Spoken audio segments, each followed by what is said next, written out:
G'day there viewers, my name is Cliff and welcome to my channel called Vintage Time. In today's episode of how to cut gemstones, it will be a lot different than my previous episode of where I cut a gem out of a piece of kryptonite. Yes, believe it or not, I cut a piece of kryptonite into a gem. And I think children will really love this video, and I'll drop in a few photos of the gem and the video. But I had such a blast making the video that in point of fact I think it was one of the best produced videos I made. And that's what it's all about, having a lot of fun when you're cutting gems, because cutting gemstones is an art form, and I cut gemstones because I enjoy cutting gemstones. That's the main reason why I do it. So let's move on to this video of how to cut gemstones, and I'll be featuring a light blue topaz that comes from the country of Tanzania, and it comes from the district of Tunduru. And Tunduru is known for its high quality sapphires, but it's also known to have beautiful light blue topaz. And if you've never cut topaz before and you're a beginner, I would recommend it would be probably the first stone you should try to learn to cut. It's a lot easier to cut in my opinion than crystal or cubic zirconia, and it polishes a lot easier. So having said that, let's move on to how to cut gemstones light blue topaz.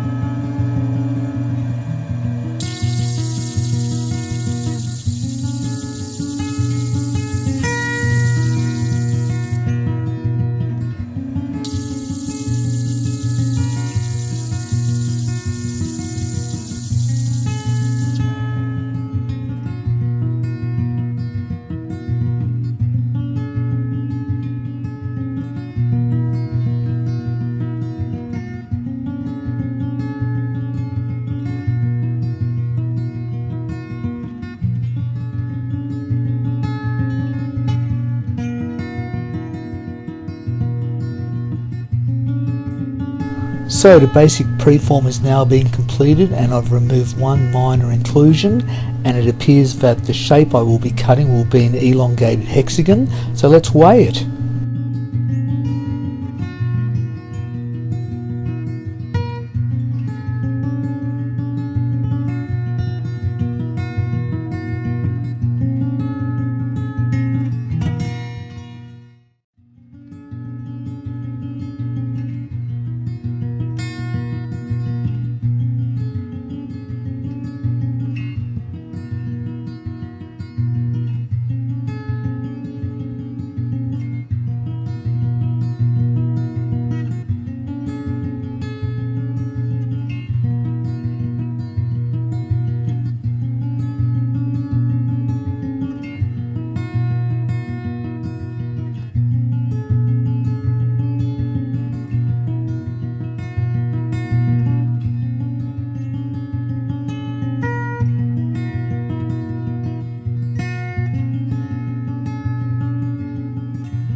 So I'm about to cut the first facet on the pavilion, and you'll notice as I sweep side to side, I'm not pushing beyond the center point of the spindle. This is not what I want to do, because if I did and push way across to the other side, then I would be actually cutting against the rotation of the disc, cutting on the leading edge of the facet. This would place a lot of stress on the faceting head, and not only that, you get a better cut on the trailing edge and you get less stress on the faceting head. Look, it's all about perfect technique. We all push beyond the point of the spindle. It's something to pay attention to. So I'll be cutting my elongated hexagonal design, and it will actually be my own design. I've cut several before, and I wanted to do quite a few little modifications on the pavilion that are a lot different to what I've done before. And usually you always start cutting 4 facets to a center point. Next step will be the girdle.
In the following scenes you'll see the sequences of the rest of the pavilion facets being cut, and some of these facets are very small, so I've been using a 3000 grit disc.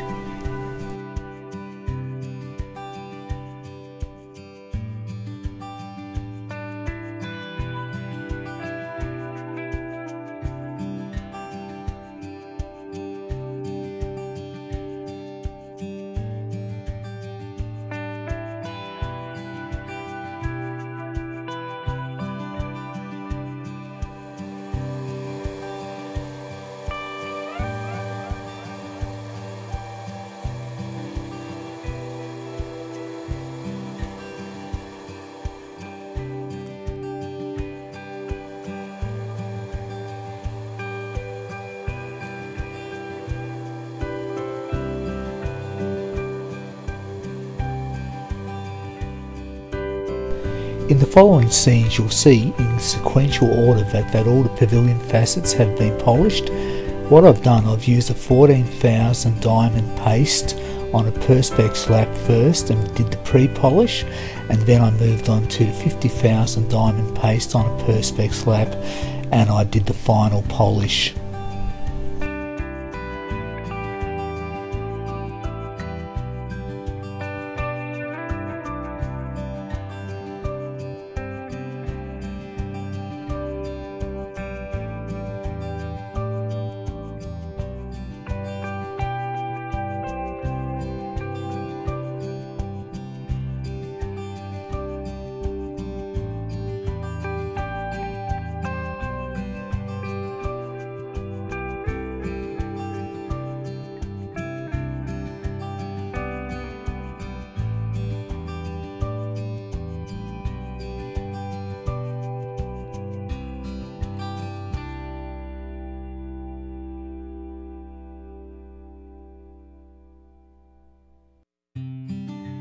So the next stage is the transfer of the gem.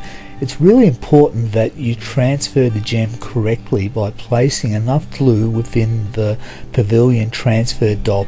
A lot of fasteners just don't put enough glue in and then they find the stone detaches. I've never had a stone detach ever in the thousands of hours that I've cut, and there's another reason why you do this, and I'll explain that later.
So on the crown I'm doing a step cut in angles of 45, 35 and 25 degrees, and then I'll cut the table.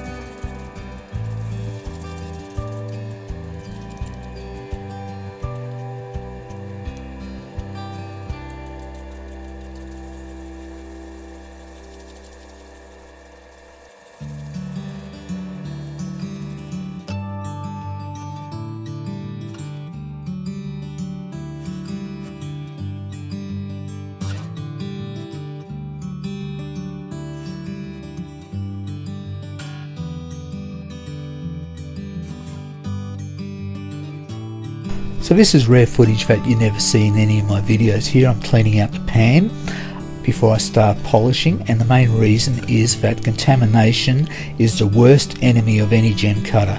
A little bit of grinding that gets on a gem will destroy a gem and you just can't get scratches out of it. Another thing I've noticed that with a lot of gem cutters is that while they're cutting the gem or polishing, they like to swipe the residue off the gem with their fingers. And this is a really bad habit. I always hold a piece of tissue paper in my left hand or a little bit of toilet paper, and I use that to wipe off any residues. Then I'll fold it, do it again, wipe off more residue, and then I'll just toss the toilet paper and just start off with a new piece. These are good habits to get into. In the following scenes you'll see all the stages of where the crown facets have been polished. Also towards the end you'll notice that I'm removing the gem by heat. Now, as I said earlier, there's a very good reason that on the transfer you place enough glue inside the cone of the dop, particularly where the pavilion sits in. The reason why, when you're removing the gem by heat, you want the glue to act as an insulator, as a buffer.